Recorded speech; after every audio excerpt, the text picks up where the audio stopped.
Juris.pe por la invitación para poder participar nuevamente en este curso. Quisiera por favor que me puedan confirmar si es que me logran escuchar correctamente para poder dar inicio a la sesión. Si es que me logran escuchar fuerte y claro, por favor. Se escucha, listo, muy amable, gracias. Ahora voy a proceder a partir la pantalla. Bien, el día de hoy vamos a tocar aspectos vinculados a lo que es las obras públicas, contratación, consultoría y ejecución. Es un término, es un temario en realidad bastante extenso que tenemos que tocar el día de hoy. Como bien señalaron al inicio de la ponencia, vamos a ir avanzando con los temas que hemos preparado para ustedes y también vamos a dejar un espacio para que puedan ir formulando sus consultas a través del chat.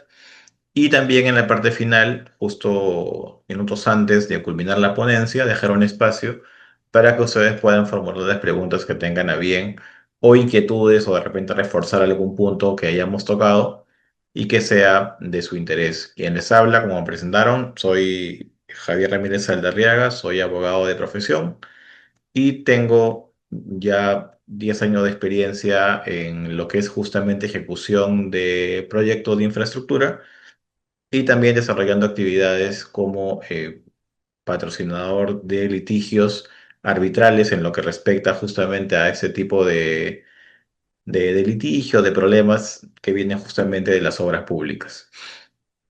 Vamos a iniciar nuestro temario con lo que es justamente el contrato de obra.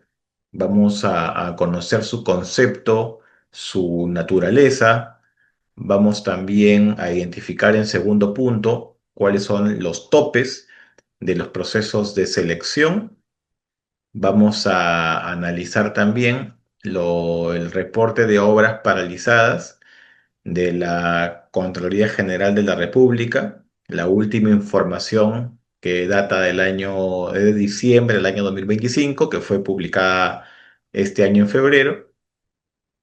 Luego vamos a tocar aspectos importantes y relevantes de la ejecución contractual para luego ir ya al tema primordial que nos ocupa, que es justamente el inicio de la ejecución de obras y consultoría.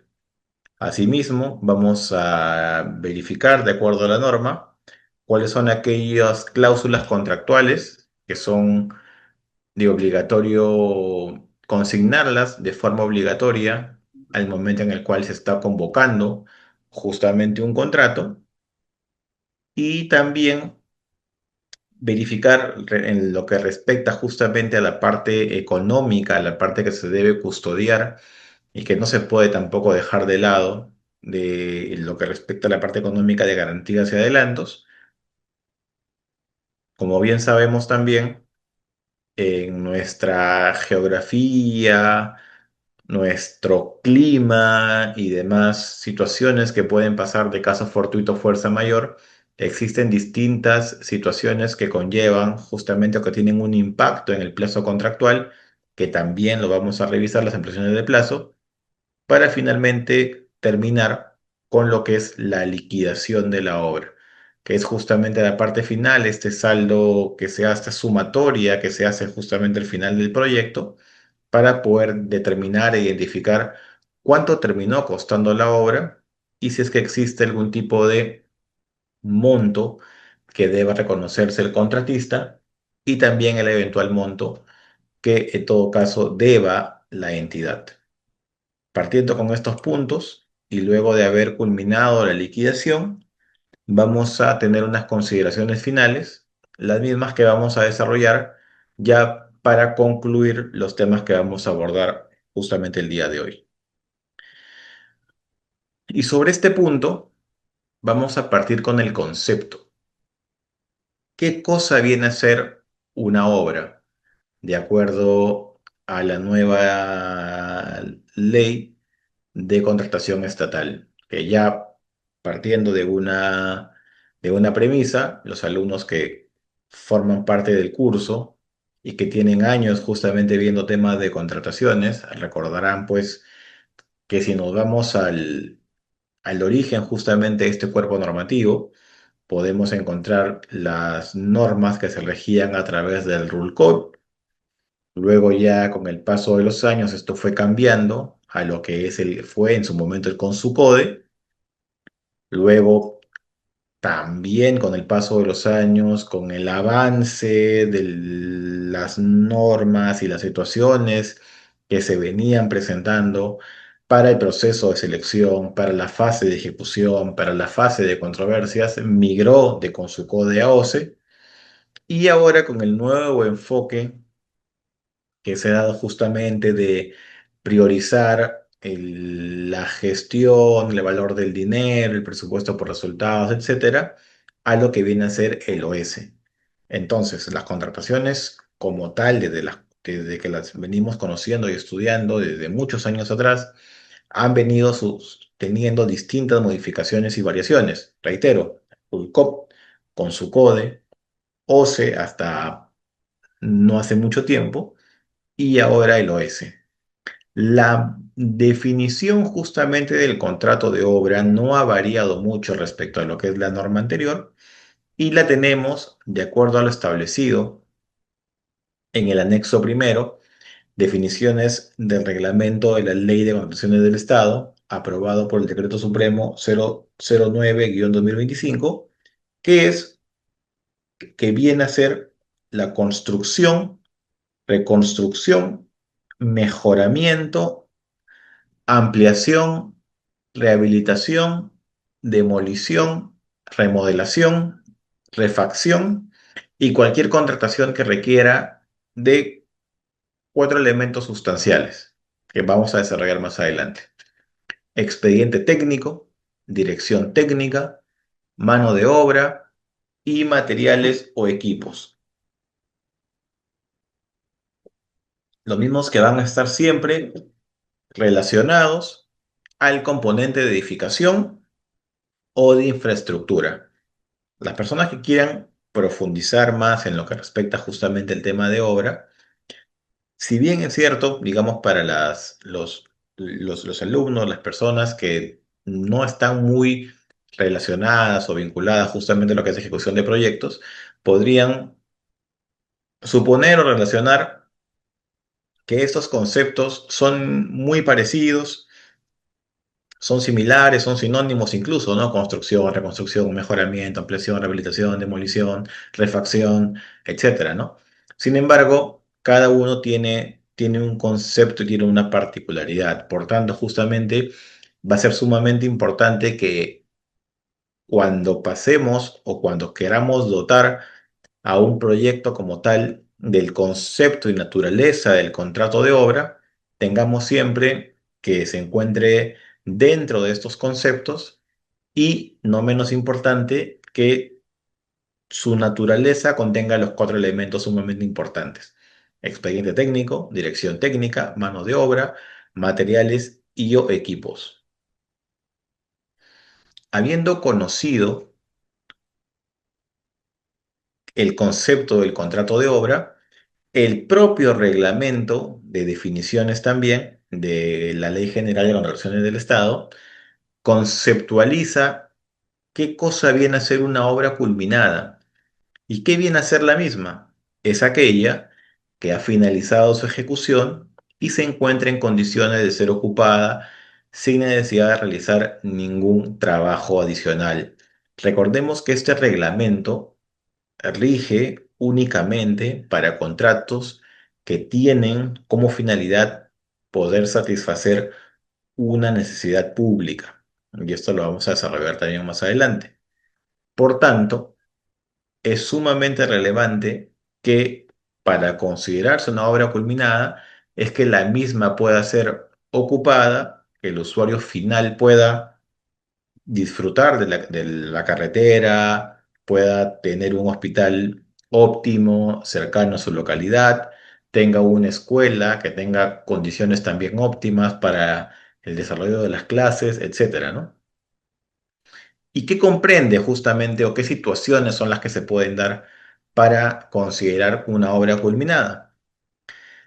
La entrega de la obra a la entidad contratante o propietario de acuerdo con el alcance especificado en el contrato de obra, es decir, el contratista ha cumplido con poder gestionar y ejecutar todas las partidas contractuales, tiene el visto bueno de la supervisión y la entidad también ha dado la aprobación de la culminación de los trabajos.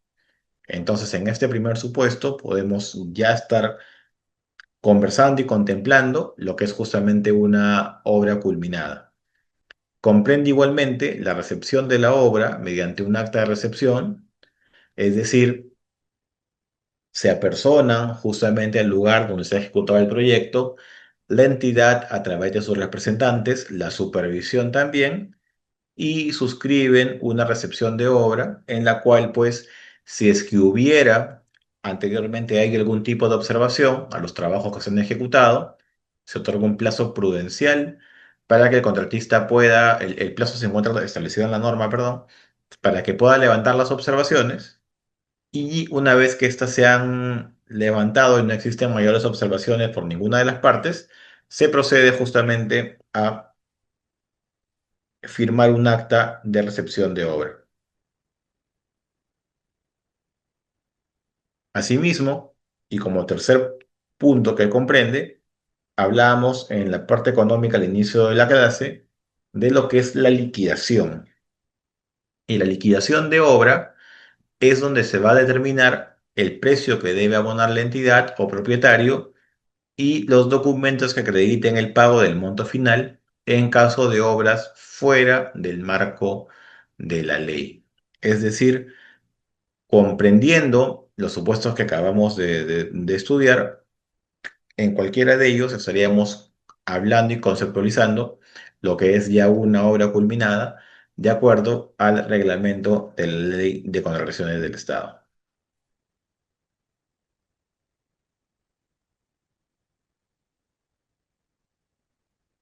Justamente estos son los puntos o los ejes que queríamos conversar con usted con mayor profundidad respecto a aquellos lineamientos o componentes, perdón, de lo que es un contrato de obra.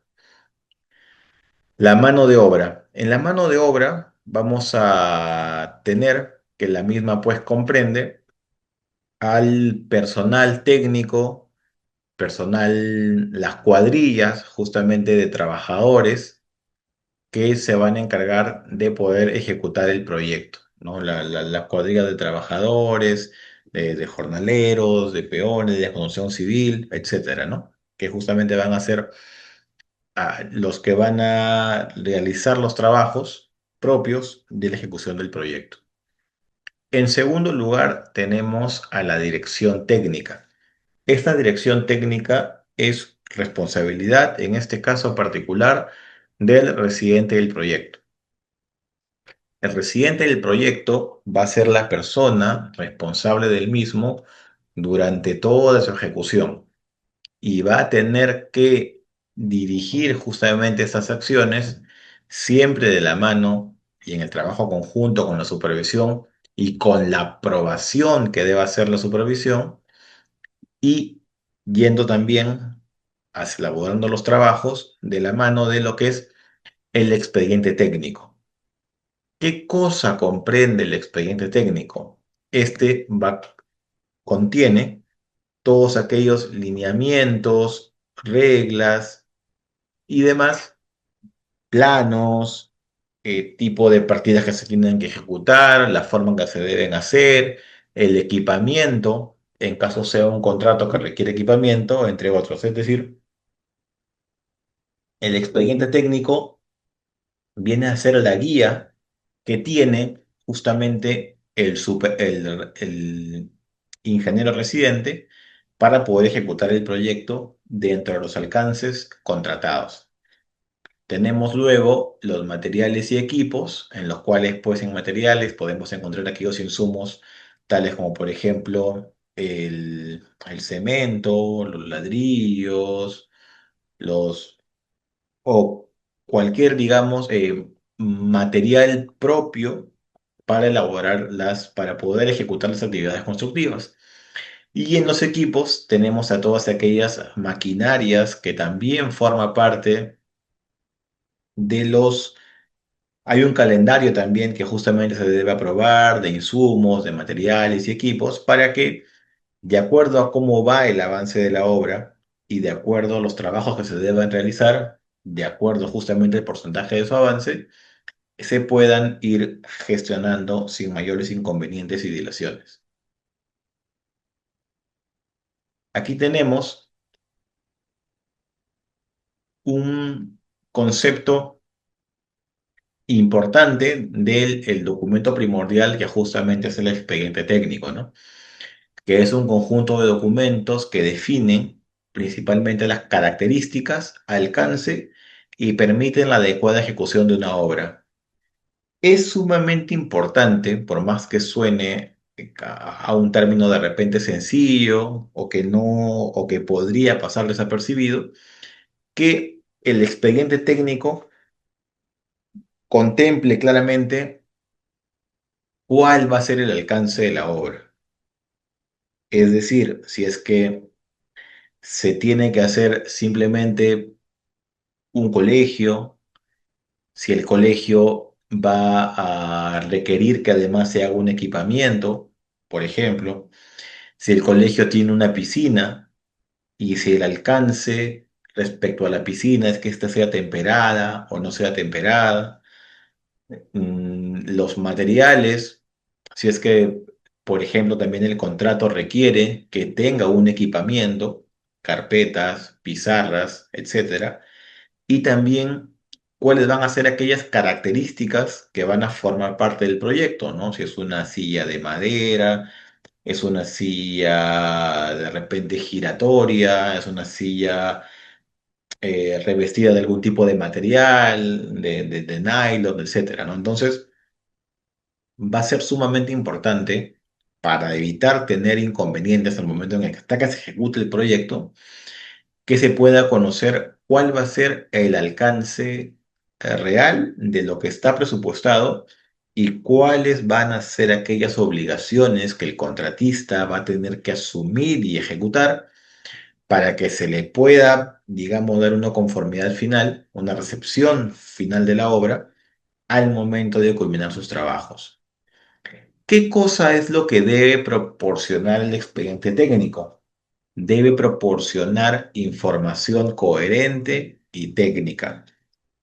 Han habido casos en los cuales para la edificación de unas infraestructuras que tienen que ser entregadas en los meses de enero, febrero, en la selva, se establecen, digamos, alcances o características que no tienen nada que ver con el clima de la zona para esas fechas.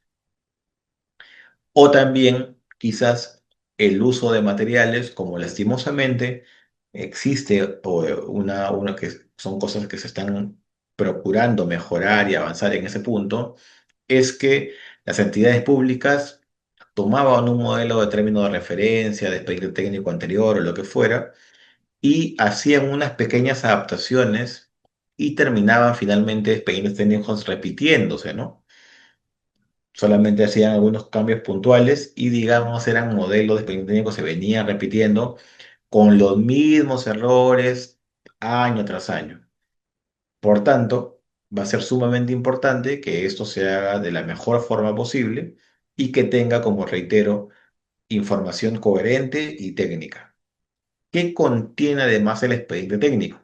Contiene especificaciones técnicas, los planos de ejecución de obras, los metrados que se tienen que ejecutar, presupuestos de obra con su fecha de determinación, análisis de precios unitarios, gastos generales, fórmulas polinómicas, programación de ejecución de obra. Comprende también un calendario de obra valorizado si es que así lo requiriera. Esto justamente para que la entidad pueda tener un mayor control de las actividades que se encuentren programadas.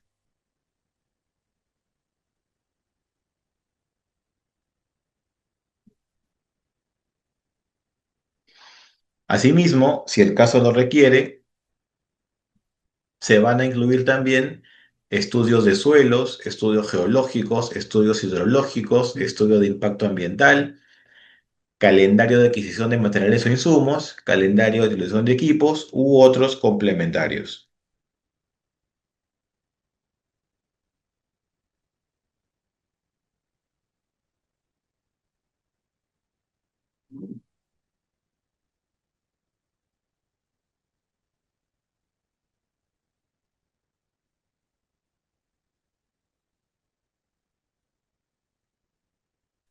Sobre este punto, los estudios que se tengan que realizar justamente de forma previa a la ejecución de un proyecto va a depender, ¿no? Si es que, por ejemplo, hay algún trabajo que va a requerir un movimiento de tierras, va a ser importante que se pueda hacer un estudio de suelos, un estudio geológico también, o si es que se van a ejecutar trabajos de nuevas carreteras, por ejemplo, que van a impactar en de repente una fuente de agua, un río, etcétera, ¿no?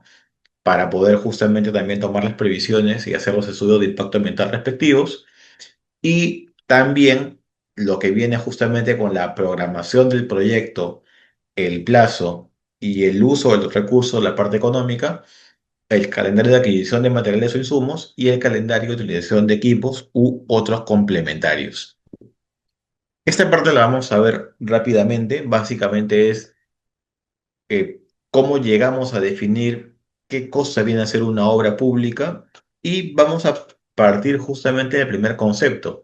Este primer concepto que está en el reglamento de la Ley de Contrataciones del Estado, el Decreto Supremo 009-2025, y para nosotros poder señalar que determinada situación viene a ser una obra pública, es justamente que la misma se encuentre destinada a satisfacer necesidades públicas.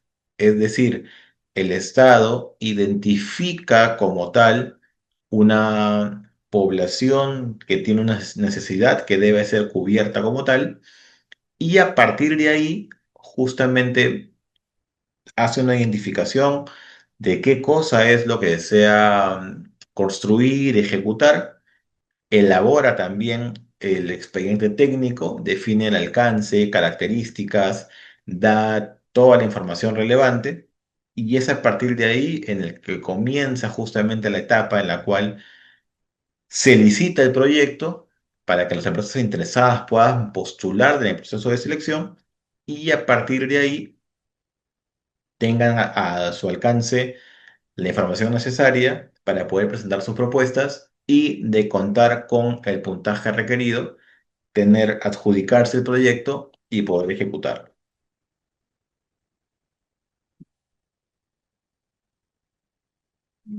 ¿Quiénes son los participantes de la obra pública? ¿Quiénes son aquellas personas, aquellos sujetos, empresas que coadyuvan justamente, coexisten dentro del marco de la ejecución de un proyecto? Como pueden ustedes ver en el gráfico inicialmente, tenemos en primer lugar a la entidad. La entidad que es la el propietario del proyecto es el responsable justamente de velar por el desarrollo del mismo y tiene a cargo justamente tener esta directriz de que la obra puede ejecutarse dentro del plazo previsto y con las condiciones contractuales que inicialmente planteó. ¿Quién termina o quién inicia, perdón, justamente con definir expediente, alcance, especificaciones, detalles, planos y demás? La empresa proyectista, la empresa que participa igualmente de forma previa ¿a qué? A a la posta del contrato del ejecutor del proyecto, es decir, el contratista. Una vez que el proyectista ha remitido toda la información necesaria para para la ejecución de una obra, que tenga el visto bueno de la entidad, pasa ya al plano del contratista ejecutor. Este que es la empresa, el consorcio que se adjudica el proyecto y a partir de dicha adjudicación empieza a ejecutar los trabajos de acuerdo a la información otorgada por la entidad y aprobada en el expediente técnico. ¿Qué cosa o los trabajos sobre la marcha y a la par de quién se deben realizar a través de los ojos de la inspección del supervisor del proyecto? El supervisor del proyecto, de acuerdo a la norma, es el representante de la entidad in situ y va a ser aquel encargado de velar porque justamente la obra se ejecute conforme a los lineamientos pactados en el contrato y expediente técnico.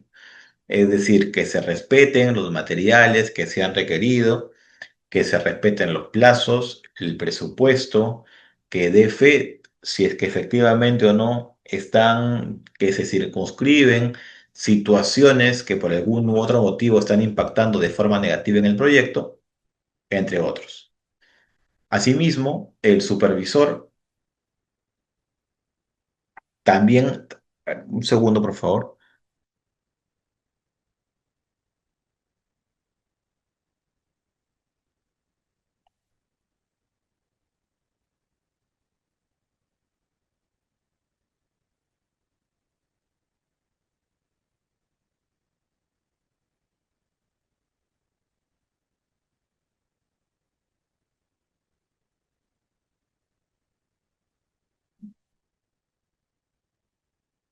listo.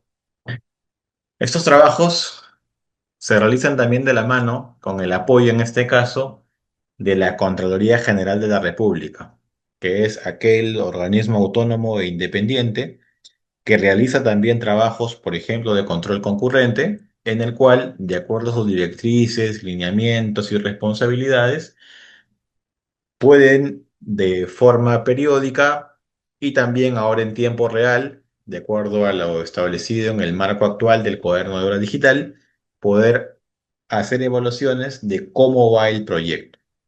Y también está claramente el usuario que tiene básicamente dos funciones o dos tipos de participación. El primero es una participación un tanto más tenue, más pasiva, en la cual justamente este usuario va a ser la persona que finalmente va a poder disfrutar, digamos, o gozar de los beneficios justamente del proyecto de la obra pública, el usuario final, pero también puede tener un rol activo, ¿no? Porque el usuario, a través, digamos, de una debida organización vecinal o de una comunidad campesina o con lo que, o lo que fuera de acuerdo al contexto del proyecto, puede participar también de dar algún tipo de lineamiento, sugerencia, etcétera, para que justamente la obra termine concluyéndose de la forma más satisfactoria posible. Ustedes pensarán o qué tanto poder podría tener el usuario final, digamos, en la ejecución de un proyecto. Y para responder esa inquietud, en caso la tuvieran, bastaría con conocer o hacer un poco de memoria para saber cuántos proyectos se han parado a nivel nacional justamente por conflictos con las comunidades, ¿no? ¿Qué pasa? Que están insatisfechas con los trabajos que vienen ejecutando o que de repente el contratista no está cumpliendo con los parámetros ambientales establecidos, entre otros. Y se imaginarán ustedes cuánto o cuál es el verdadero impacto económico negativo y en precio y en plazo también respecto a que por un mal manejo de repente con la parte social, con la comunidad que está, que vive alrededor del proyecto, se llega a paralizar una obra y que tengamos un día que no hay producción, máquinas, maquinarias que están en stand-by, materiales que de repente no llegan a ser utilizados o de alguna u otra manera se pueden deteriorar o pueden dejar de servir, entre otros. Por tanto, así como es importante la participación del proyectista, la entidad, el ejecutor de la obra, la supervisión, la contraloría, no hay que dejar de lado también tener una buena relación con el usuario, con la población. ¿Para qué? Para que estos elementos, trabajando en armonía, tengamos un mayor margen de satisfacción respecto a la entrega y culminación de la obra pública, como reitero, en tiempo y en plazo.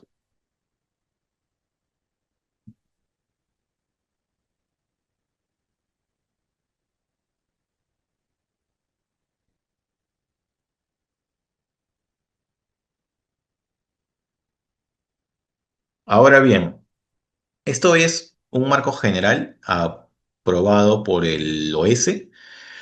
Es justamente, ustedes lo van a poder revisar en el material que ha sido compartido para ustedes en la clase de hoy. Básicamente, como ustedes pueden ver, están los montos por los cuales se pueden adjudicar a proyectos. Por ejemplo, si queremos licitar una obra con un presupuesto mayor a 5 millones de soles, ¿cuál es el camino, el tipo de proceso al cual debemos acudir? Licitación pública.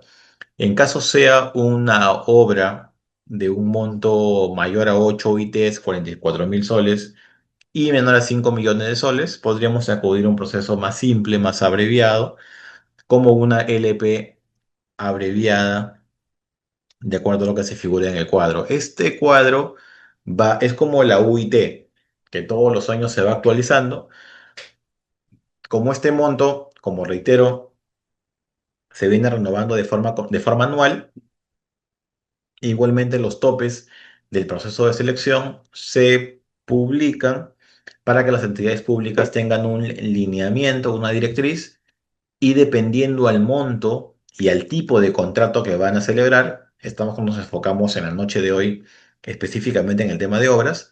Sin embargo, también existen pues bienes, servicios en general, consultoría de obras, consultorías en general, entre otros.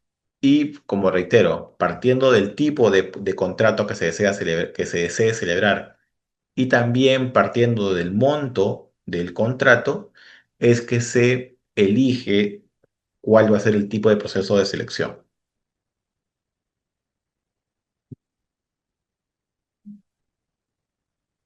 Partiendo de estas premisas, encontramos un análisis interesante que nos da una data o un panorama, digamos, general, pero muy preciso y significativo de lo que justamente es el estado de las obras que se encuentran paralizadas a diciembre del año 2025. Y como ustedes van a poder verificar en los datos a que se adjuntan en la diapositiva, van a poder identificar que existen o existían a diciembre del año 2025, ni siquiera estamos ahora poco más de la mitad de abril, 2.416 obras que se encontraban paralizadas. ¿Cuáles son cuáles son los principales motivos, fundamentos por los cuales se termina paralizando una obra? El principal es el incumplimiento de contrato, de acuerdo a este estudio elaborado por la Contraloría. Incumplimiento de contrato que se puede dar tanto de la entidad como del contratista. Así que aquí pues tenemos un concepto bastante genérico de una situación por la cual se puede terminar resolviendo un contrato. Falta de recursos financieros y liquidez. Ese término también es general, pero ya podemos hablar aquí de, por ejemplo, dos ejemplos muy puntuales. ¿Qué sucede si una entidad pública viene cumpliendo con los contratistas de forma ordenada, dentro de los plazos previstos, pagando sus adelantos, pagando sus valorizaciones? Y sin embargo, a pesar de estos esfuerzos y cumplimientos económicos, el contratista no tiene un avance real y significativo de la obra. ¿De qué podríamos estar hablando ahí? Podríamos suponer, por ejemplo, que el contratista no está invirtiendo los recursos financieros aprobados por la entidad justamente para que el proyecto avance. Es una opción, ¿verdad? Y si quisiéramos verlo al revés, si quisiéramos advertir una situación en la cual, y sabiendo también a veces las demoras que hay en las entidades públicas para recursos financieros y liquidez, que un contratista avanza un mes, muestra diligencia, muestra compromiso, valoriza, le aprueban la valorización, pasa el primer mes, no le pagan, continúa trabajando, pasa el segundo mes, misma aprobación, emite su factura, no le vuelven a pagar y así hasta llegar a 3 meses de forma consecutiva.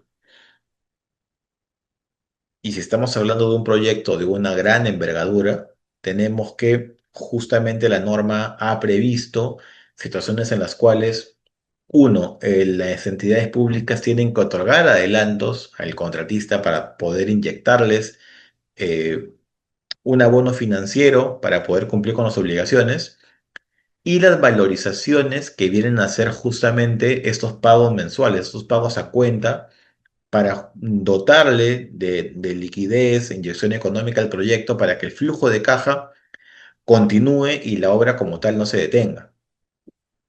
Entonces, esta falta de recursos financieros y esta liquidez también va a ser de vital importancia, en principio, que las entidades puedan, las entidades públicas puedan, al momento que sacan una licitación, tener los recursos financieros aprobados para que la norma, para que la obra pueda fluir sin mayor inconveniente.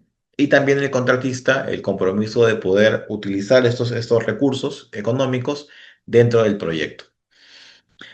Deficiencia en el expediente técnico, lo que hablábamos inicialmente. Pueden existir situaciones en las cuales el expediente técnico tiene omisiones, tiene errores, tiene información incompleta, se formulan consultas que no llegan a ser absueltas a tiempo, ni por la supervisión, ni por la entidad, ni por el proyectista. ¿Y esto qué conlleva? A que ante estas dudas, estos atrasos, se termine paralizando el proyecto. También hay, bueno, obras paralizadas por discrepancias de controversias y arbitrajes, 211, también un número muy considerable. Existen obras paralizadas igualmente por abandono, por incumplimiento del pago de valorizaciones u otros, que ya hemos tocado un poco en la parte vinculada a la falta de recursos financieros y liquidez. Conflictos sociales, que es justamente la parte que veníamos conversando inicialmente, ¿no? Así como es importante que se haga un trabajo articulado, conjunto, entre entidad, supervisión, contraloría, contratista ejecutor, etcétera, tener un adecuado manejo de la población colindante al proyecto va a ser sumamente importante para evitar que las obras terminen paralizándose. La disponibilidad del terreno, la norma señala que se pueden ejecutar proyectos inicialmente, sea por entrega total o entrega parcial del mismo, pero ¿qué sucede, por ejemplo, cuando en los terrenos existen ocupantes precarios? O sin ser ocupantes precarios, personas que tengan viviendas válidamente adquiridas dentro de un ámbito en el cual justamente se va a elaborar un proyecto. ¿De quién está a cargo gestionar justamente la expropiación de estos inmuebles? ¿De quién está a cargo la responsabilidad de poder negociar con el propietario y de poder llegar a un justo y precio para que éste pueda abandonar su inmueble en pro del proyecto y, digamos, no se vea tan afectado? Entonces, al igual como existe una gestión, en este caso de conflictos sociales, de no haber tampoco un adecuado manejo social respecto a propietarios que tengan inmuebles, terrenos, predios que se encuentren dentro de la esfera de la ejecución de un proyecto. Igualmente, si es que no se gestionan de buena manera, existe una posibilidad que impacte negativamente en la obra y se terminen paralizando. Luego ya hay, pues, eventos climáticos que ya son casos, digamos, ajenos al manejo que puedan tener las partes. Si bien es cierto, ya nosotros conocemos el clima del Perú en costa, en sierra, en selva. Sabemos que en la parte sur, sierra, llueve bastante a partir de finales de noviembre, diciembre, por ejemplo, y es válido igualmente poder, digamos, prever los trabajos para que en fechas de lluvias el impacto negativo respecto al avance del proyecto sea el menor posible. Asimismo, existe pues obras que se encuentran paralizadas por falta de permiso, de licencias, autorizaciones, obras que se encuentran paralizadas también por el desabastecimiento sostenido de materiales, y esto puede ser por responsabilidad o del contratista o de la entidad. Existe igualmente interferencias que pueden ser, por ejemplo, acá algunos cables de luz subterráneos, tubos de desagüe subterráneos, postes que se encuentren, digamos, o que los trabajos pasen justamente por estos elementos que tienen que ser igualmente coordinados con su propio ente rector para su modificación, para retirarlos, etcétera. Y finalmente ya hay otros casos muy pequeños como falta de personal clave, nulidad del contrato, eventos climáticos, etcétera, ¿no? Por tanto, tenemos una fotografía nada alentadora. Tenemos que a diciembre del año pasado existían 2.416 proyectos que se encontraban paralizados a nivel nacional.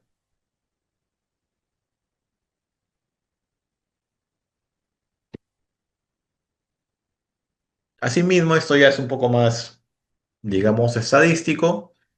Lastimosamente, podemos apreciar de que existen 282 obras que se paralizaron con un avance entre el 90 y 100%, es decir, obras que ya están prácticamente por culminar y que por alguno de estos motivos no se terminan cerrando del todo. E igualmente vemos que el número no termina variando mucho, digamos, solamente el número menor son las obras paralizadas que tienen un avance del 10 al 20%, ¿no? Aquí es sumamente probable que sean tengan algún problema de liquidez, de avance de obra, de repente por algún tema social, porque es un número también significativo de obras que se terminan paralizando justamente al inicio del proyecto. ¿Cuál es la conclusión a la que arriba justamente este informe? Y es que de las obras que se encuentran paralizadas a nivel nacional, existe un saldo por ejecutar de más de 32.243 millones de soles, concentrándose las obras paralizadas en una cantidad considerable. Cusco con 370 proyectos paralizados, Puno 242 proyectos paralizados, Ancash 202 proyectos paralizados, Lima 167 obras paralizadas y Ayacucho en el top 5 igualmente con 151 proyectos paralizados. Entonces, en el país en el que nos encontramos, en los cuales tenemos deficiencias, problemas por falta de pistas, hospitales, carreteras, parques, entre otros, y tenemos una brecha de infraestructura tan marcada, resulta sumamente complejo que podamos coexistir en una realidad en la que tenemos tantos proyectos paralizados, tanto dinero que tenía ya un destino, un presupuesto, y que se encuentra simplemente en stand-by por una falta de manejo adecuado de los recursos y una adecuada ejecución contractual. Por tanto, esta es una tarea pendiente por resolver, ya que si es que no se llega a corregir, porque estos estudios que hace la Contraloría son anuales. Y si nos vamos a revisar, si tuviéramos, digamos, mayor holgura de tiempo y revisáramos la situación hace algunos años atrás, veríamos que la misma no es que haya cambiado mucho. Así es que Veremos si es que justamente con las modificaciones normativas que se han realizado, este panorama llega a viabilizarse y las obras se llegan a ejecutar, digamos, con una mayor celeridad. Habiendo conocido esta parte, vamos a entrar a lo que es la ejecución contractual. ¿Qué cosa viene a ser la ejecución contractual como concepto? Es aquella fase de la contratación pública en la cual las partes cumplen las prestaciones a las que se han obligado. Es decir, el postor ejecuta la obra, se suministra el bien o se presta el servicio, dependiendo del tipo de contrato, y por su parte, cuál es la obligación, en este caso de la entidad, de efectuar el pago convenido de acuerdo al contrato suscrito. ¿Cuáles son aquellas fases del proceso de selección? Son tres: actuaciones preparatorias, en la cual pues el área usuaria identifica, como reitero, una población, una infraestructura que se tiene que realizar. A partir de estas actuaciones preparatorias, elabora el expediente técnico con el proyectista, elabora los planos, etcétera. Y con toda la información de lo que se va a licitar, sale a fase de selección. En fase de selección se publicita el proyecto que determinada entidad pública está sacando justamente al Pladicop, en este caso en particular, y a partir de ahí, dependiendo de la propuesta técnica y económica, experiencias y mejoras que dan los contratistas, se procede a elegir a uno de ellos, de acuerdo, como reitero, al puntaje que se le otorgue durante la fase de selección. El adjudicador del proyecto pasa a la etapa de ejecución contractual, que es justamente los alcances que vamos a ver a continuación.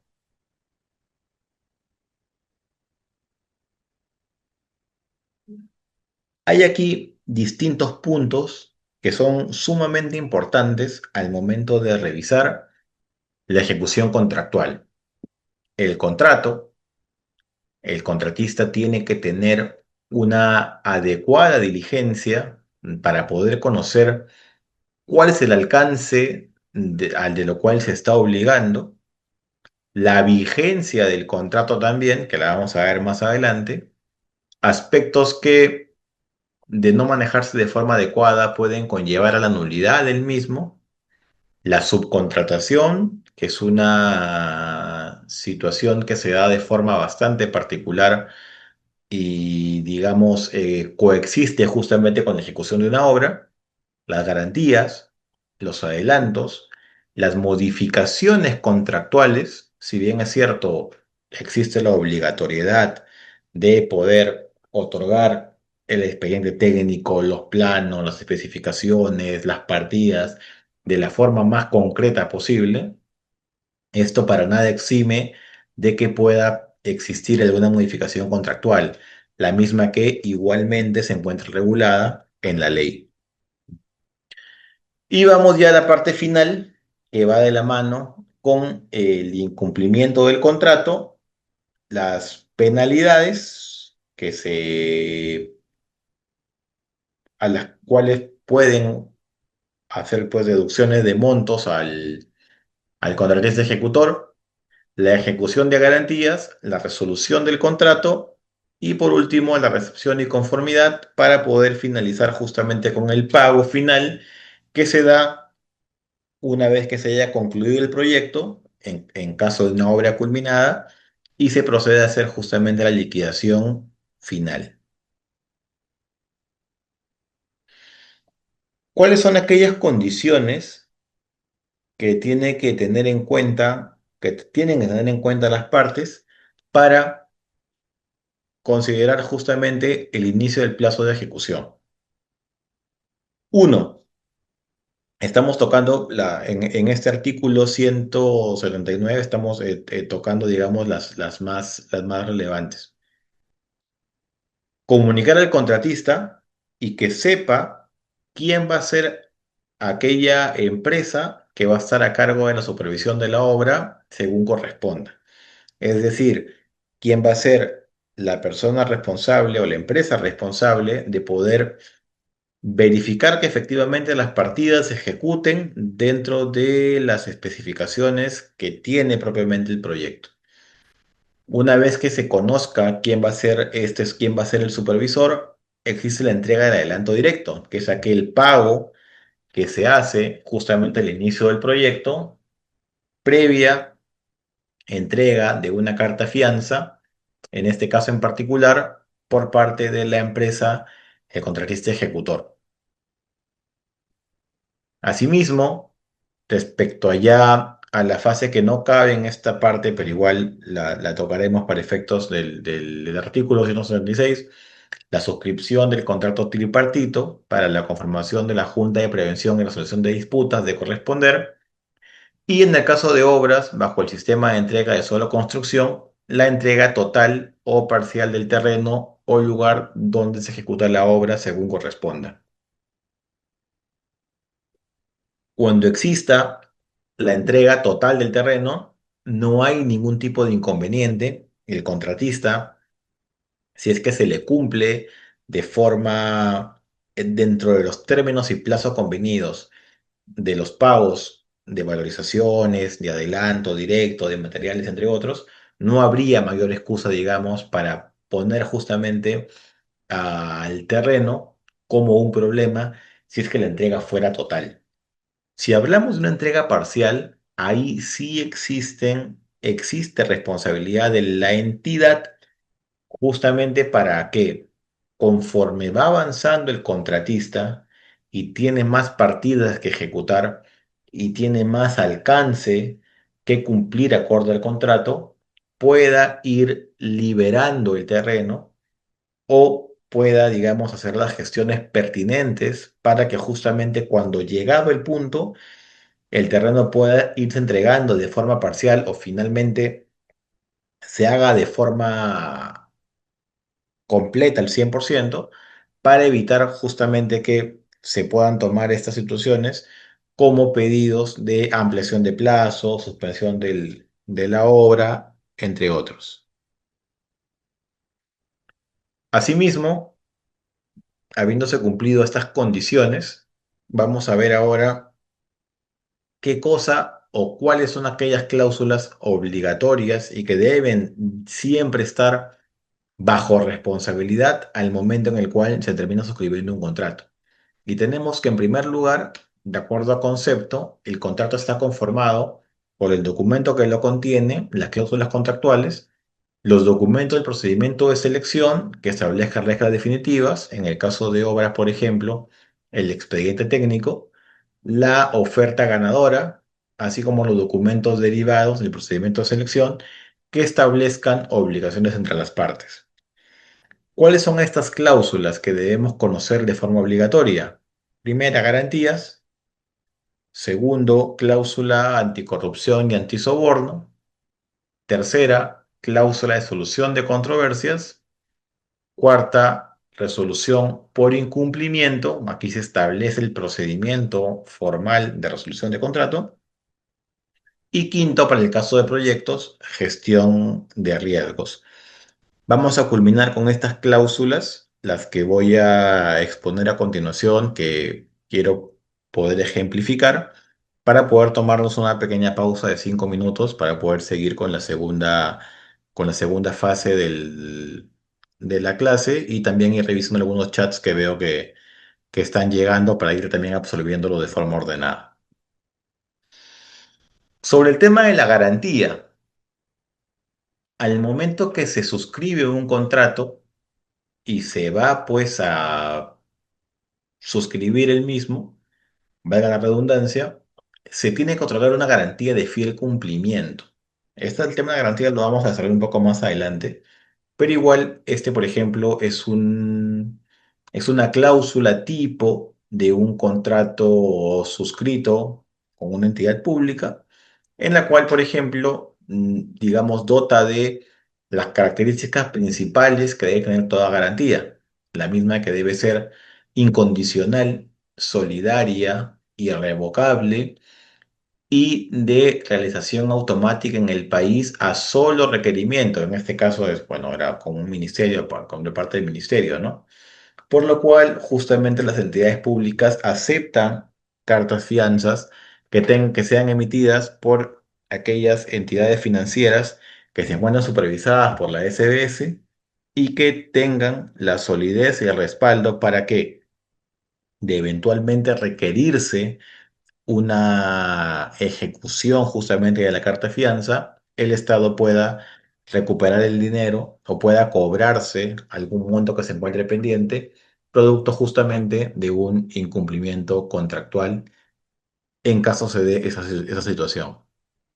La cláusula anticorrupción es una cláusula tipo antisoborno que se ha también incorporado en la nueva ley en la cual básicamente es un compromiso, ¿no? del el contratista que declara pues que sus socios integrantes no tienen ningún tipo de problema para poder contratar con el Estado, que no han incurrido en alguna práctica delictiva, no han ofrecido algún beneficio o incentivo legal en relación al contrato, que es básicamente un compromiso de que efectivamente el contrato se haya firmado con total transparencia y en estricto cumplimiento de la ley.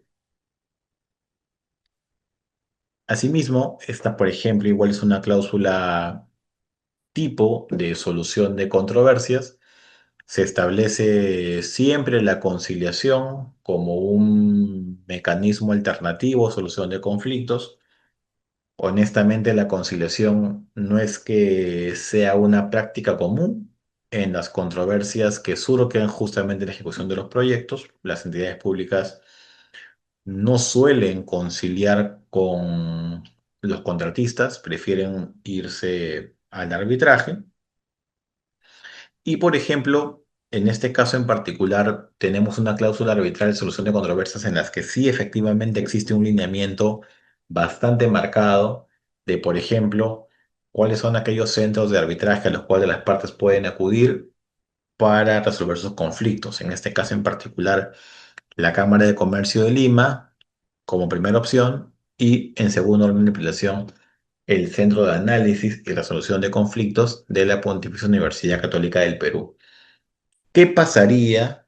¿Qué sucede? ¿En qué escenario estaríamos si es que sea la entidad o sea el contratista a partir de un litigio, a partir de un asunto particular de controversias, decida ir, solo por poner un ejemplo, al centro de arbitraje de la Cámara de Comercio de Ica o al centro de arbitraje del Colegio de Ingenieros del Perú? Cabría la posibilidad, cabría la opción de que este arbitraje se pueda llevar a cabo sin ningún tipo de inconveniente. Podría, por ejemplo, objetar la parte, el sujeto pasivo del arbitraje, plantear una excepción de incompetencia si es que, como reitero, no se iniciara el proceso arbitral dentro de alguno de estos centros que están pactados contractualmente. Entonces, es de vital importancia y relevancia justamente que las partes puedan conocer exactamente cuáles son los términos contractuales a los cuales se están obligando, para a partir de ahí, en situaciones como las que acabo de describir, puedan no tener mayores inconvenientes y acudir o activar los métodos de solución de controversias que justamente son los que van de la mano con las cláusulas que han suscrito de forma libre y voluntaria y a las cuales se encuentran expresamente obligadas. La cláusula de resolución de contrato, en el caso de obras, es bastante formal. Se tiene que hacer primero la identificación de la falta o la falta de atención o de desconocimiento o simplemente la negligencia por parte de una de la entidad o del contratista. Y partiendo de la falta y la identificación de una obligación esencial del contrato, se procede a comunicar al domicilio establecido en el mismo para que se pueda hacer el descargo respectivo y con el descargo o sin él, la parte afectada en su derecho procede a resolver el contrato. Esto igual lo vamos a desarrollar más adelante. Sin embargo, doy los lineamientos generales de cómo básicamente se desarrolla una resolución de contrato. Como reitero, estamos hablando aquí siempre de un incumplimiento de una obligación esencial. Hasta aquí la parte de garantías. Vamos, como les reitero, vamos a hacer una pausa muy breve de 5 minutos. Son las 8:32. Estamos volviendo 8:37 para poder, voy a revisar el chat, lo que han estado escribiendo y luego continuamos por favor con la segunda parte del curso. ¿Sí? Muchas gracias.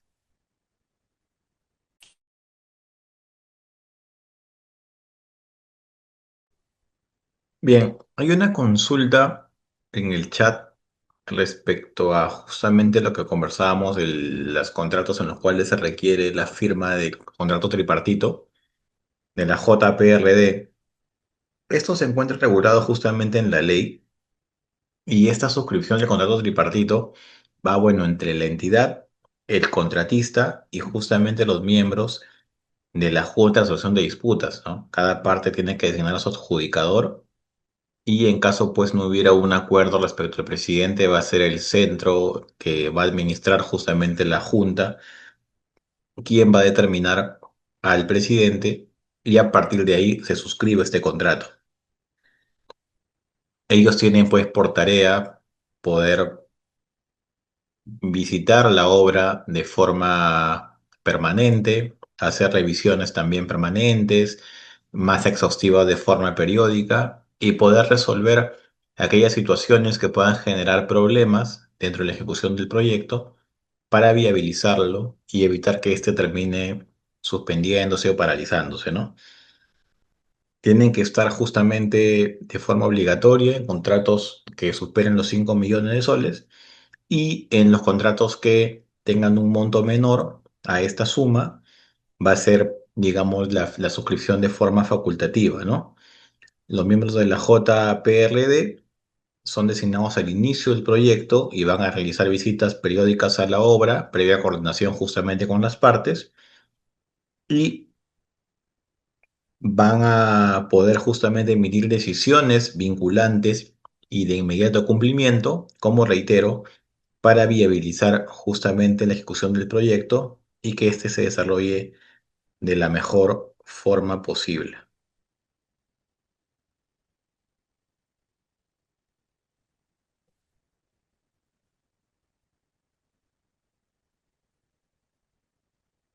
Partiendo de esa absolución respecto a la consulta que estaba pendiente, vamos a continuar con la ponencia, con la clase, hablando ahora de lo que es justamente la garantía y los adelantos. La garantía de fiel cumplimiento tiene que considerarse que tiene una doble función. Una función compulsiva porque va a buscar justamente y obligar al contratista a cumplir con todas sus obligaciones contractuales bajo procedimiento de ejecutar las garantías presentadas por él y también tiene una función resarcitoria, dado que a través de la ejecución de dicha garantía se pretende indemnizar a la entidad por los eventuales daños y perjuicios derivados del incumplimiento de las obligaciones del contrato. Es decir, digamos que en un contrato de 10 millones de soles, un contrato de obra de 10 millones de soles, la garantía de fiel cumplimiento ascendiente al 10% del contrato es 1 millón de soles, ¿no? Por tanto, la primera motivación, finalidad, objetivo justamente de esta garantía es que el contratista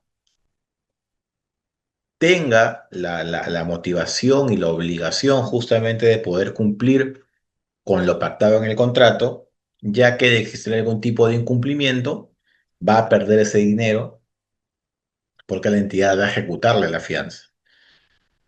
Bien sabemos que justamente no forma parte del negocio, del rubro de las empresas ejecutoras poder perder suma de dinero. De hecho, ejecutan proyectos buscando una utilidad. Por lo tanto, existe también, viéndolo ya desde el punto de vista de la entidad, una función resarcitoria. Llámese que ejecutar justamente esta garantía para que en los casos en los cuales un mal contratista, un mal ejecutor de proyecto, y en caso pues tenga algún tipo de incumplimiento de una obligación esencial, pueda resarcirse el Estado de un eventual daño y perjuicio que se haya ocasionado. La garantía de fiel cumplimiento, como ya les venía adelantando, tiene por finalidad cubrir una suma equivalente al 10% del monto del contrato original. Esta garantía tiene que mantenerse durante todo el periodo de la ejecución contractual hasta la conformidad de la recepción, para el caso de los contratos de bienes y servicios, o hasta la liquidación final en el caso de obras. Por lo cual, igualmente la garantía de fiel cumplimiento, ¿qué es lo que busca? Busca cautelar el correcto y oportuno cumplimiento del íntegro de las obligaciones que son parte del contrato y no solo garantizar el cumplimiento de alguna o algunas prestaciones que comprendan el mismo. ¿Esto porque hemos hablado al inicio de la clase que justamente para que se considere una obra culminada es cuando estamos ante una situación en la cual el proyecto se encuentra listo para su utilización y aprovechamiento, en este caso de las personas, sin que se tenga que realizar ningún tipo de trabajo adicional? Por lo tanto, partiendo de esta premisa, la garantía de fiel cumplimiento se debe encontrar vigente durante todo el periodo de la ejecución contractual. Pasando al tema de la garantía y yendo a conocer la parte de adelantos, tenemos que el mismo, por ejemplo, hablando de un adelanto directo, de acuerdo a esta cláusula tipo que estamos viendo como ejemplo, se otorgará hasta por el 10% del contrato correspondiente al monto de la ejecución de la obra. Los contratistas ejecutores tienen que saber y conocer que para que exista un adelanto directo, este tiene que estar contemplado de forma previa en las reglas del contrato. Es decir, se tiene que tener o tiene que estar de forma expresa en el contrato que debe existir justamente el pago de un adelanto. Asimismo, cuando existan estos supuestos, es decir, que la entidad ha previsto un presupuesto para el pago de este adelanto, lo que se tiene que hacer es cumplir justamente con una formalidad. La formalidad puede variar, va a depender del contrato que se haya suscrito, pero es que, por ejemplo, dentro de los 8 días, de acuerdo a este ejemplo, y a la aprobación del expediente técnico se adjunte la solicitud de garantía por adelantos mediante carta fianza y el comprobante del pago correspondiente. Es decir, se presenta la factura, se presenta la carta fianza y a partir del cumplimiento de estos requisitos, el ministerio, en este caso, de acuerdo al ejemplo, puede hacer el desembolso del adelanto directo para que una vez cobrado el monto, se activen todos los requisitos para dar el inicio a la ejecución del proyecto sin mayor tipo de dilaciones. Los plazos para pedir este adelanto suelen ser preclusivos, por lo tanto, si vence el plazo para pedir adelanto y este no se ha requerido, no va a proceder la solicitud y el contratista va a perder esta inyección de dinero por su entera responsabilidad. Asimismo, existe otra premisa, porque no solamente, digamos, la inyección del dinero se da a través del adelanto directo. Tenemos que, por ejemplo, existen contratos de obras que tienen plazos muy prolongados, que tienen plazos contractuales de 2 años, de 3 años, por ejemplo, de acuerdo a la cantidad de partidas que hay que ejecutar y de acuerdo también a la envergadura de la obra que se esté realizando. Por tanto, de acuerdo al avance del proyecto y a los materiales o insumos que también se van a requerir, las entidades públicas pueden otorgar, de acuerdo al presupuesto que tengan para el proyecto en particular, hasta por el 20% del monto del contrato original, conforme al calendario de adquisición de materiales o insumos que hayan sido presentados oportunamente por el contratista. El plazo de la ejecución de la prestación, que también es una cláusula sumamente importante al momento de poder ejecutar proyectos. Por ejemplo, la cláusula que ustedes están apreciando en la diapositiva tiene un plazo de ejecución que podemos dividir en dos: la parte de elaboración del expediente técnico y la parte del plazo de ejecución de la obra. En este caso en particular, al momento en el que se ha licitado este proceso de selección, el contratista tenía una doble obligación: elaborar el expediente técnico y también ejecutar la obra, con lo cual, digamos, existía un menor margen de posibilidades que el contratista al momento que esté ejecutando el proyecto pueda decir: aquí existen inexactitudes, existen incongruencias, voy a formular consultas, el expediente técnico se encuentra mal elaborado, toda vez que había sido él mismo quien había elaborado el trabajo propiamente dicho, ¿verdad? Por tanto, si es que, digamos, el expediente técnico hubiera estado encargado a otra empresa, entonces estaríamos simplemente rigiendo lo que es el plazo de ejecución de la obra. Sin embargo, en este caso en particular, es importante señalar que el plazo general de este proyecto en sí está dividido en dos, como reitero, 180 días calendario y 330 días. A modo de anécdota o a modo de ejemplificar justamente este contrato, que bueno, no he puesto las partes por un tema de confidencialidad, es solamente la cláusula para efectos académicos. Este contrato, estimados alumnos, de 330 días calendario, inició con una entrega parcial del terreno. Conforme se iban avanzando las partidas, aparecían interferencias prediales, interferencias eléctricas, interferencias sanitarias, y no hubo, digamos, aquí un adecuado manejo de la gestión propia del contrato, por lo cual el plazo de ejecución de la obra pasó de 330 días a 990 días calendario. Es decir, se triplicó prácticamente el plazo previsto para la entrega de la infraestructura porque, como reitero, no hubo una adecuada gestión para los propietarios que justamente se encontraban, pues, o tenían inmuebles, terrenos dentro del área de ejecución del proyecto en sí. Por ejemplo, esa obra tranquilamente pudo haber sido parte de la estadística que vimos inicialmente de Contraloría. Tranquilamente podríamos haber conversado o estaríamos hablando ahora de una obra paralizada, ¿no?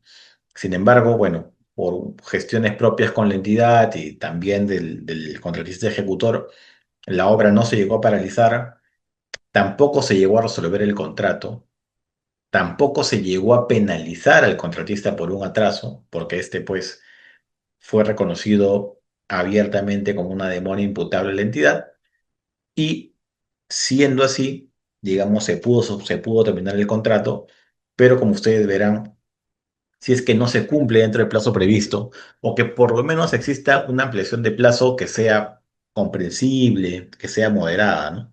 Si estamos hablando ya que pasamos de 330 días calendario a 990 días calendario, estamos triplicando el plazo, ya habría ahí pues un tema que manejar, ¿no? O que revisar para efecto de no repetir justamente estos incumplimientos, estas dilaciones, que finalmente terminan implicando en el costo del proyecto y en desmedro del usuario final de la obra. Este es un tema conceptual. El plazo de ejecución no es igual a la vigencia del contrato. El plazo de ejecución contractual va desde la firma del contrato y que se hayan cumplido todas las condiciones para el inicio del plazo de ejecución hasta su fin. Por ejemplo, este plazo de ejecución puede ser 100 días calendario tranquilamente. ¿Ok? Si estamos en el día 101, en el día 102, 103, 104, 105 y la obra se entrega y se termina en el día 106, cuando nos pasamos del día 100, podríamos hablar que estamos ante un contrato que no tiene vigencia, ante un contrato que no reviste, digamos, de obligatoriedad para las partes. Claro que no, porque el contrato como tal, por más que se haya culminado el plazo de ejecución, continúa estando vigente. Claramente que al existir un retraso que no sea imputable a la entidad, por ejemplo, y que sea pasible de penalidades para el contratista, en el día 101 estaremos con un contrato cuyo plazo de ejecución ya venció, pero que continúa vigente. ¿Y qué significa este día 101, 102, 103? Que son el contrato está vigente, pero con penalidades. Es decir, ya se va a ir haciendo deducciones por penalidades por mora, en este caso al contratista ejecutor. Este es un ejemplo también de un caso sumamente interesante para que ustedes puedan ver aquí la programación de los trabajos y cómo por distintos factores estos no pueden llegar, digamos, a un buen puerto. Si ustedes se fijan aquí, espero que puedan ver el mouse que justamente estoy moviendo. Esta es una obra que inició en enero del año 2023 y que estaba pues justamente para culminar en diciembre, enero del año 2024. Como ustedes pueden ver aquí, la curva azul establece justamente cuáles eran aquellos hitos de cumplimiento que tenía que tener el contratista ejecutor. Por ejemplo, a abril tendría que haber tenido pues un avance del 1,9%, a mayo 7,71%, a junio 20,51%, a julio 32,79%, a agosto 46,85% y así sucesivamente hasta llegar al 100% de partidas ejecutadas. ¿Qué tenemos aquí? Que por ejemplo, en mayo del 23, el avance programado era 7,71% y el contratista logró 7,23%. Es decir, había un ligero retraso en las partidas que se tenían que ejecutar. La situación se agrava en junio. En junio, ¿cuál era lo programado? Avance de 20,51%. ¿Cuál fue el avance que logró el contratista? 11,52%. La brecha comienza a hacerse más notoria. Pasamos a julio. Avance estimado 32,79%. Avance ejecutado real, lo que se trabajó, 13,12%. Y como ustedes pueden ver, al punto en el cual este contrato se termina resolviendo, porque la situación fue insostenible, cuando la obra tendría que haber estado culminada a enero del año 2024 con el 100% de las partidas ejecutadas, tenemos que a enero existía un avance de 33,95%. No existía concurrencia, no había un punto de equilibrio entre lo programado y lo ejecutado. La brecha se amplió cada vez más y sobre la base de esta premisa podríamos identificar claramente qué fue lo que pasó en muchos supuestos. Podríamos, por ejemplo, decir que en lo programado estaba que a junio del 2023 el terreno iba a estar 100% entregado. y quizás existían interferencias prediales que nunca se llegaron a subsanar. Es una razón, por ejemplo, si es que lo queremos ver del lado del contratista. Si lo quisiéramos ver del lado de la entidad, tranquilamente podríamos señalar que existía de repente una falta de diligencia de parte del contratista para poder ejecutar los trabajos respetando el calendario aprobado para los mismos.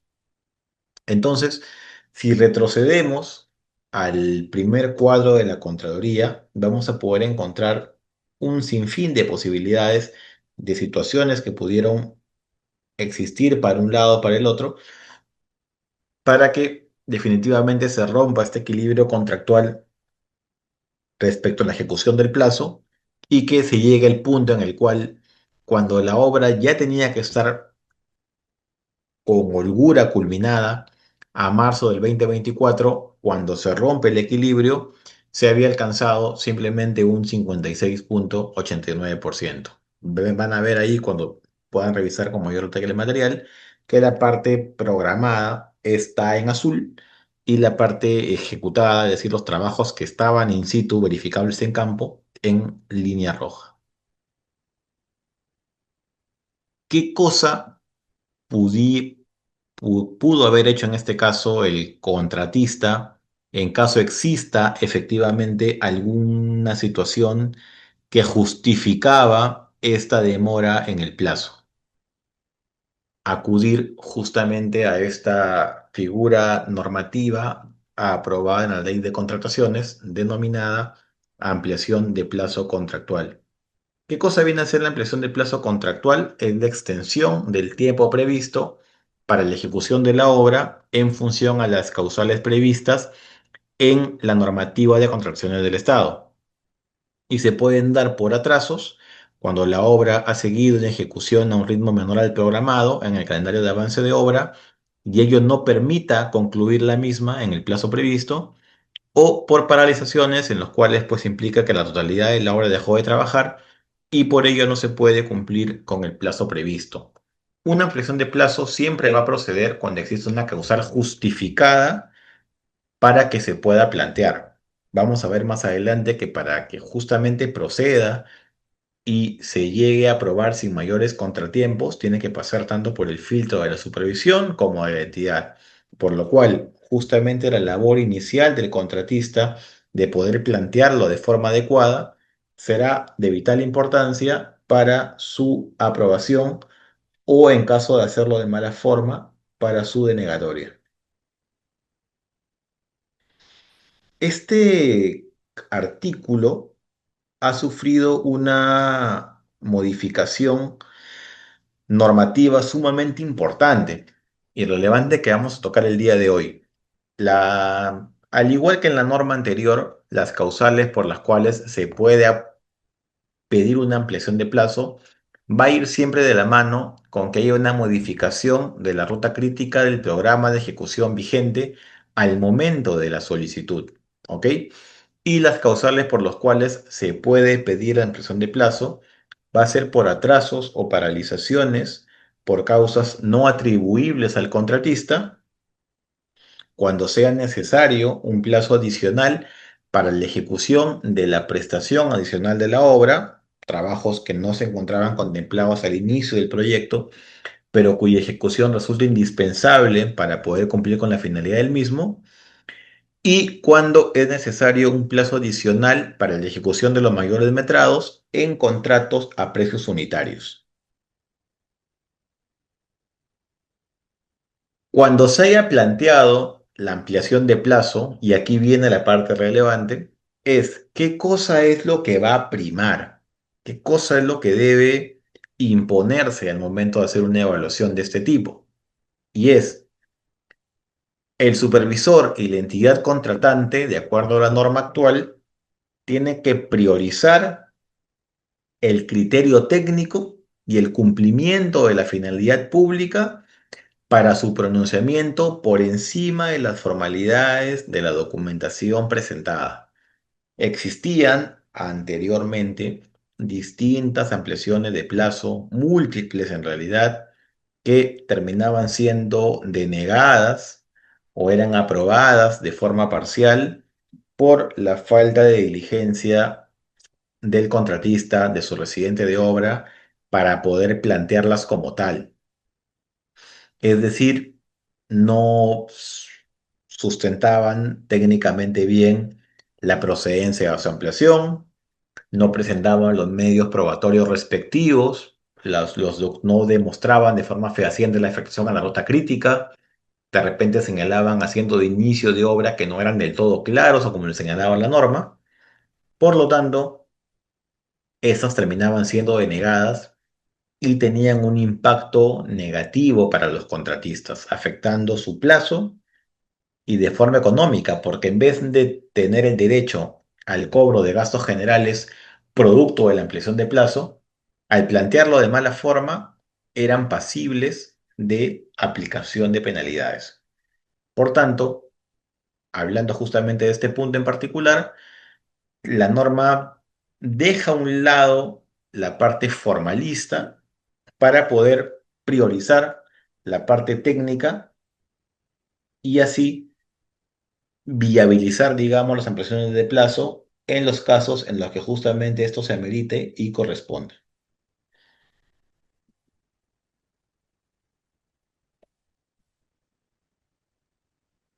Asimismo, no es necesario que cuando se apruebe una ampliación de plazo se suscriba una adenda y va a bastar con su publicación en el Pladicop para que la misma pueda también surtir todos sus efectos.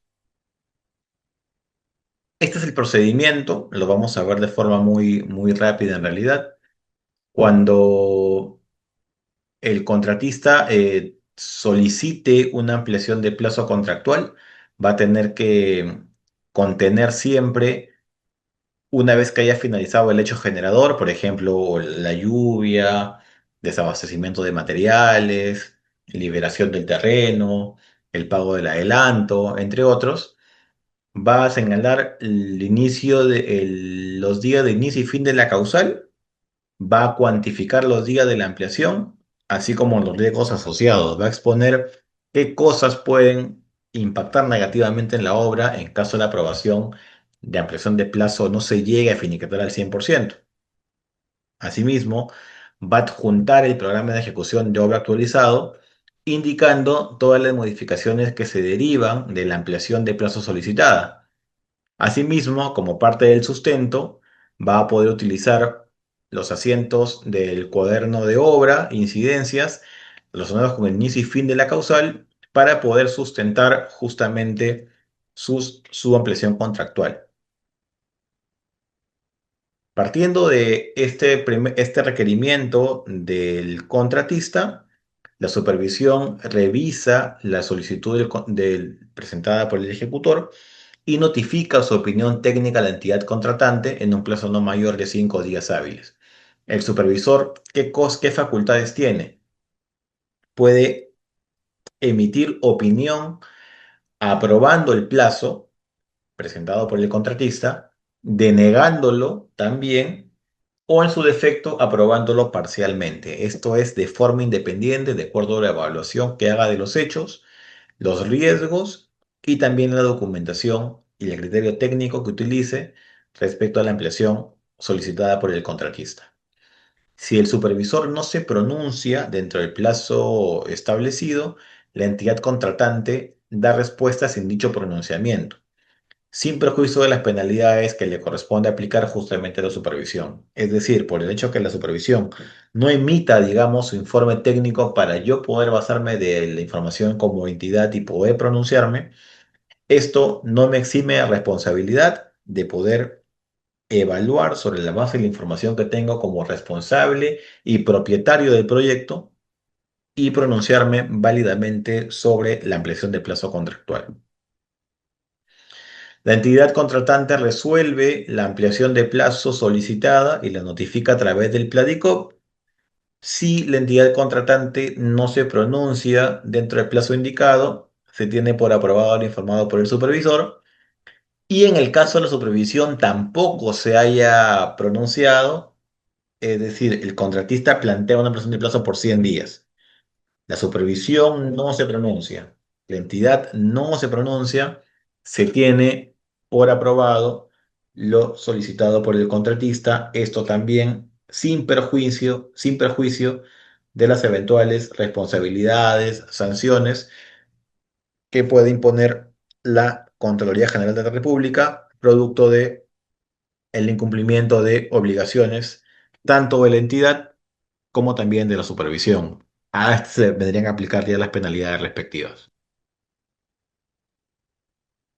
Pasamos ya a culminar la sesión del día de hoy, conociendo lo que es justamente la liquidación de la obra, que ya es la parte final.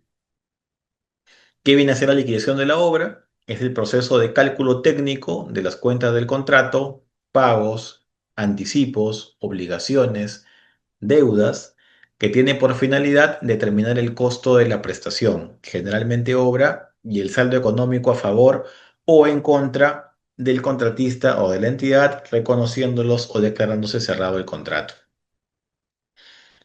Verificamos el monto contractual, los adelantos que se pagaron, las valorizaciones que se cancelaron, los adelantos que se amortizaron, los insumos que se utilizaron, las penalidades que se aplicaron y haciendo toda esa revisión económica de suma y resta de todos los meses en los cuales estuvo vigente el proyecto, llegamos a concluir con el monto y el costo de la liquidación de obra. Por tanto, digamos que este concepto es bastante concreto y claro respecto a justamente esta dinámica de lo que es la liquidación. Asimismo, y una cosa no menos importante, es que la liquidación del contrato de obra puede ser aprobada expresamente por la parte ante quien se presenta o puede quedar aprobada por silencio administrativo por un tribunal cuando exista una controversia, al igual que en la ampliación de plazo. En caso la entidad no se termine pronunciando dentro del término establecido en la norma y de no hacerlo se declara pues aprobada una ampliación de plazo. Igual ocurre en el caso de las liquidaciones. Cuando el contratista presenta su liquidación y la entidad no se pronuncia dentro del plazo para poder observar la liquidación, los montos o en su defecto poder iniciar perdón, elaborar otra liquidación, esta es igualmente, se declara consentida por silencio administrativo y en caso de haya controversias, es sumamente probable que un tribunal arbitral pueda adoptar esta postura establecida en la norma y determinar la aprobación de una liquidación que resulte muchas veces contrario a los intereses de las entidades, en este caso por una inacción particular de la entidad. ¿Qué tenemos como concepto? Que la liquidación de obra es el cálculo técnico efectuado dentro de las condiciones contractuales, penalidades, intereses de gastos generales, entre otros, cuya finalidad es determinar el costo total de la obra, el mismo que al compararlo con los montos pagados por la entidad, podrá determinar el saldo económico ya sea a favor o en contra del contratista. Esto va a depender de cada caso en concreto. Existen dos tipos de liquidación, una liquidación de cuentas y una liquidación final. La liquidación de cuentas se da justamente cuando el contrato no ha podido culminarse por distintas razones. La obra, por ejemplo, el contrato se llegó a resolver y se hace una liquidación de acuerdo a lo señalado en el acta de constatación física e inventario en el lugar de la obra. Es decir, vamos a verificar cuál fue el avance contractual, qué se llegó a pagar, qué presupuesto se llegó a consumir y cuál es el monto que a la fecha se tiene pendiente por pagar para también poder hacer el cálculo y elaborar posteriormente el expediente de saldo de obra. Esto sucede cuando es una liquidación de cuentas, es decir, el contrato se resolvió y se hace un cálculo para identificar el estado situacional económico del proyecto. Y por último, la liquidación final, que es cuando ya estamos ante una obra terminada, tiene un acta de recepción de obra que ha sido suscrita por todas las partes y ya sea con o sin penalidad, se termina efectuando pues un cálculo final para poder determinar si existe un saldo a favor de la entidad o en su defecto a favor del contratista. Básicamente, liquidar es un proceso mediante el cual se deben establecer los valores de la siguiente fórmula. Saldo de liquidación es igual a costo final menos pagos ejecutados. Costo final del proyecto, recuerden bien, el proyecto inicia con un monto contractual. Pueden existir ampliaciones de plazo con aprobación de gastos generales, por lo cual el proyecto va a aumentar en su precio. Pueden existir trabajos adicionales también que tienen su propio presupuesto adicional, por lo cual el proyecto también va a ampliar su costo. O también pueden haber deductivos, pueden haber partidas que se terminen no ejecutando, o también pueden existir penalidades, penalidades a favor, en este caso, en desmedro del contratista, a favor de la entidad, razón por la cual digamos que es sumamente improbable que el monto de un contrato de obra y de bien o de servicios también culmine con el monto pactado inicialmente en el contrato. Vamos a culminar con estas consideraciones finales que justamente tienen que ver con el avance real del proyecto. Va a ser sumamente importante, como hemos venido conversando, que se haga pues un control de plazo contractual, es decir, conozcamos de forma constante cuál es el control de avance programado, el avance valorizado, qué es lo que se ha programado trabajar y qué es lo que viene pagando la entidad, para que esto vaya de la mano, ¿no? Trabajos ejecutados, trabajos que se han venido pagando, para también facilitar y viabilizar a la parte final la liquidación del proyecto, ampliaciones de plazo en los casos que corresponda y finalmente también aplicación de penalidades cuando existan demoras y retrasos no imputables, perdón, imputables en este caso el contratista. Control de calidad, esto va a servir si el contratista ejecuta los trabajos acorde al expediente técnico y de la mano con la aprobación constante y revisión exhaustiva, en este caso de supervisión, va a existir un adecuado control de calidad que va a permitir justamente verificar el cumplimiento del expediente técnico de la obra, va a permitir controlar los procesos constructivos de forma adecuada, igualmente la calidad de los materiales que se encuentran especificados de forma explícita en los documentos del contrato. Va a permitir también el control de calidad de las instalaciones y también va a permitir a las partes que puedan realizar aquellas pruebas que estime pertinentes para poder garantizar el adecuado funcionamiento del equipamiento y de las instalaciones propias del proyecto. El control económico va a permitir justamente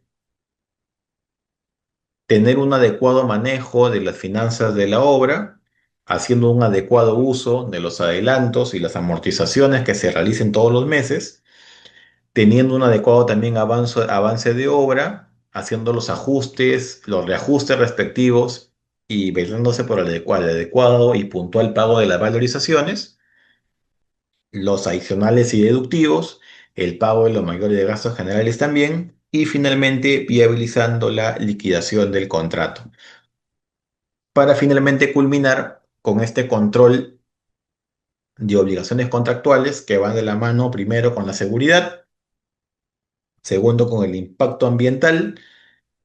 Cada proyecto que se aprueba tiene un estudio de impacto ambiental de acuerdo a la envergadura y a lo significativo que va a ser justamente la ejecución como tal de la infraestructura en determinado lugar con determinada población, que también es sumamente importante, la parte final, relación con la población. Y por último, los permisos y las licencias. Por citar un ejemplo, el CIRA, que tiene que sacarse pues en coordinación con el Ministerio de Cultura. Nosotros sabemos que somos un país que tiene pues distintas sitios arqueológicos que tienen una relevancia en la historia por las culturas que existen en el país. Por lo tanto, va a ser de vital importancia que todos aquellos permisos y licencias para los trabajos se deban hacer de forma adecuada dentro de los plazos respectivos y que la parte que se encuentra a cargo de la información y de obtener el permiso y la licencia lo haga dentro de los plazos respectivos para evitar de esta forma que existan mayores inconvenientes y atrasos en el proyecto. Sería hasta aquí lo que quería compartir con ustedes el día de hoy. Quiero, a ver, aquí hay una pregunta de Diana. Si el contrato, si el monto del contrato se incrementa, ¿qué sucede con la garantía? ¿Se incrementa? Sí. Si existe una variación del monto contractual, si existe una variación del monto contractual, la garantía también va a ampliarse. La garantía de fiel cumplimiento siempre va a ser el 10% del monto contractual. Así que, reitero, si existiera una variación del monto que estábamos ejemplificando, la garantía de fiel cumplimiento también tiene que ser ampliada. Esto es de forma automática y tiene que mantenerse hasta la culminación del proyecto como tal. En el ejemplo difiere el plazo de letras y números en el plazo de la etapa uno. ¿Cómo es en ese caso? ¿Cuál prevalece o se corrige? Cecías, Elsie, ¿podrías por favor, no sé si activar tu micro para aclararme un poco la consulta? No sé qué diapositiva fue, la verdad. De repente hay un error ahí en algún dato que he expuesto. Ah, ok, ya sé. Estás hablando de la cláusula del expediente técnico, ¿verdad? Del MTC. De 180 días, expediente técnico, 330 días, la ejecución del proyecto. Difieren en letras y números. En ese caso en particular, mira, ya que has advertido justamente ese problema, si es que existiera una diferencia en plazos y números en el contrato, tendría que hacerse una evaluación, digamos, integral del mismo, es decir, ver desde lo que fue el anteproyecto, las bases y en la firma del contrato. Puede que haya estado correcto en el anteproyecto, en las bases, cuando se licitó, pero en la firma del contrato exista este problema, ¿no? Que las partes no hayan advertido o que lastimosamente las entidades públicas, por, digamos, copiar y pegar de otros documentos anteriores, no logran advertir esto. Entonces, se hace una evaluación integral para verificar efectivamente si eran los 180 días calendario que señalaba el contrato. Si no existiera esto así, se tendría que plantear de forma previa al inicio del contrato una consulta a la entidad para que pueda hacer la aclaración respectiva y en caso ya se haya firmado, suscribir la adenda haciendo esta corrección, ¿no? Esta fe de ratas del plazo, tanto en días, en letras y en números. Esto en realidad no tendría que haber pasado. Se supone que las partes tienen que tener una debida diligencia, tanto la que va a firmar el contrato, como es el contratista, como también quien lo está proponiendo, que en este caso tendría que ser pues la entidad. Así que gracias por la aclaración en el ejemplo, espero haber absuelto tu interrogante. Sería eso por mi parte. Ya hemos enviado la información de los materiales para que ustedes lo puedan revisar. De igual forma, si tuvieran alguna consulta adicional que hacer, pueden contactarse a través del canal de Juris y me remiten la consulta por correo, la canalizan y yo no tengo ningún inconveniente en realidad de poder absolver o coadyuvar con su aprendizaje. Y también en caso requieran profundizar algún tema en particular, también sugerirles algún tipo de opinión OCE o de repente alguno de estos materiales de capacitación que ha elaborado bastante el OS para que ustedes lo puedan también revisar y de esta forma profundizar y perfeccionar también sus conocimientos. Así que les agradezco por su participación, por su atención y espero vernos en otra oportunidad. Conmigo sería hasta aquí. No sé si está conectado nuestro amigo, el anfitrión. Sí, claro, por supuesto, profesor. Listo. Muchas gracias, doctor Javier Ramírez, por su excelente ponencia. Ya con esta ronda de preguntas concluida, agradecemos su participación una vez más. Una vez más,